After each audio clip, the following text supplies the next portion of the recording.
Senhor presidente, senador Jorge Viana, senhoras e senhores senadores.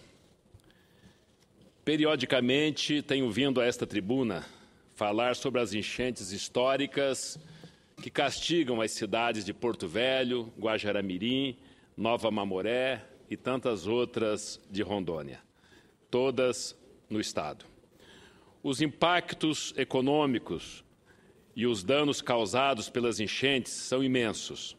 Recentemente, o governo federal divulgou que o valor para reconstruir as áreas afetadas pelas cheias em todo o estado ultrapassa a 5 bilhões de reais. A estimativa desse valor considera os custos com saúde, infraestrutura e ações sociais. Felizmente, senhor presidente, a cada dia que passa, o nível do rio Madeira e do rio Mamoré, Guaporé, tem baixado. Assim, aos poucos, pode-se ir constatando os estragos causados pelas cheias. No entanto, a situação continua tão grave que, no início de abril, o governador Confúcio Moura decretou estado de calamidade pública no estado inteiro. Assim já o tinham feito algumas cidades e outras fizeram posteriormente o estado de emergência ou estado de calamidade. Não tenho dúvidas de que em breve essa situação será também reconhecida pelo governo federal, pois o estado de calamidade pública ainda não foi reconhecido. O estado de emergência do estado, da maioria dos municípios, já havia sido reconhecido pelo governo federal. Reconstruir uma cidade não é uma tarefa fácil. Muito pelo contrário, trata-se de uma tarefa extremamente complexa e árdua. É imprescindível que todas as esferas de governo, seja de nível federal ou estadual, se unam no sentido de agilizar a reconstrução das áreas afetadas, minimizando desta forma os efeitos negativos que são decorrentes das cheias e trazer de volta, senhor presidente, senhoras e senhores senadores, a dignidade para as famílias desabrigadas. Senhoras e senhores senadores, existe um enorme esforço de socorro e atendimento aos moradores desses municípios.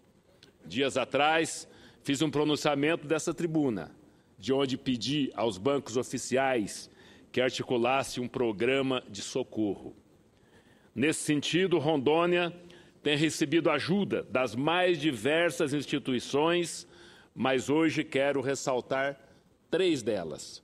A Caixa Econômica Federal colocou no seu site da internet, a campanha Rondônia Pede Socorro. As pessoas podem fazer doações na conta lá disponibilizada. O Banco da Amazônia, além de disponibilizar conta no seu endereço eletrônico para doações, também lançou linha de crédito emergencial para as áreas que tiveram decretada calamidade pública. Da mesma forma, senhor presidente, senhoras e senhores senadores, o Banco do Brasil, não diferentemente da Caixa Econômica e do Banco da Amazônia, também tem dado toda a atenção e disponibilizado linhas de crédito para os pequenos e microempresários e as famílias das áreas afetadas, e também os produtores rurais. Agradeço imensamente a essas 3 instituições pela sensibilização e pronto atendimento em relação ao estado de Rondônia. Trata-se de ajuda de fundamental importância para todo o estado e principalmente para os rondonienses que foram fortemente atingidos, castigados pelas chuvas. Da mesma forma, senhor presidente, agradeço a Ordem dos Advogados do Brasil, as igrejas, as escolas e tantas outras instituições ou pessoas físicas que ajudaram e continuam ajudando essas milhares e milhares de famílias desabrigadas. Repito ainda outro apelo, que o governo federal publique medida provisória destinando recursos necessários para a recuperação e restauração, reconstrução dessas cidades e de todo o estado de Rondônia. Em tempo, senhor presidente, em tempo de não medir esforços e reconstruir as cidades atingidas pelas enchentes. Estarei daqui a pouco, juntamente com a deputada federal Marinha Raupp, no Ministério das Cidades, com o ministro das Cidades, assim como já estivemos com o ministro da Saúde, ministro da Integração Nacional, Defesa Nacional e tantos outros órgãos federais, DENIT, Ministério dos Transportes, lá no Estado, Defesa Civil, Governo do Estado, prefeituras, sempre no sentido de cobrar, de pedir atenção especial para o Estado de Rondônia e para as cidades atingidas. Era o que tinha, senhor presidente. Muito obrigado. Eu cumprimento Vossa Excelência, senador Waldir Raupp, que traduz com muita propriedade o drama que vivemos naquela região, na parte mais ocidental da Amazônia, com a cheia do Madeira. O Acre vive as consequências de extrema dificuldade, conduzidas pelo governador Tião Viana. Eu, daqui a pouco, vou fazer um pronunciamento sobre essa questão dos haitianos. Tenho lido e visto matérias absurdas sobre esse tema.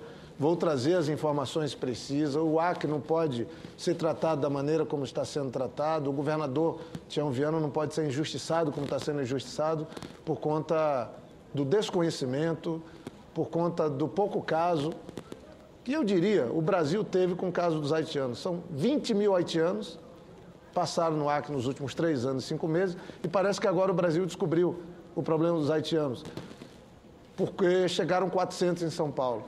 E eu vou tratar disso. Vossa Excelência, com muita propriedade, traz... Se me permite, eu queria dar aqui um testemunho, porque estou lá também na porta de entrada, Rondônia, vizinho com Acre. Tem repúblicas, tem haitianos trabalhando já em Rondônia, em grande quantidade, assim como tem no Acre. E é lógico que o Estado do Acre e o Estado de Rondônia não tem a menor condição de acolher... de acolher e dar emprego, dar trabalho. E eles não querem ficar. Não querem ficar também. Passam pelo Acre. Lógico, o Acre não tem haitiano. É uma porta de entrada, é uma passagem.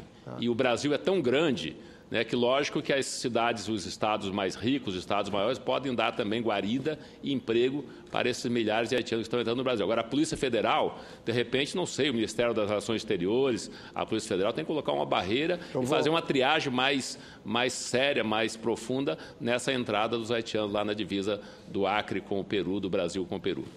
Obrigado, Vossa Excelência.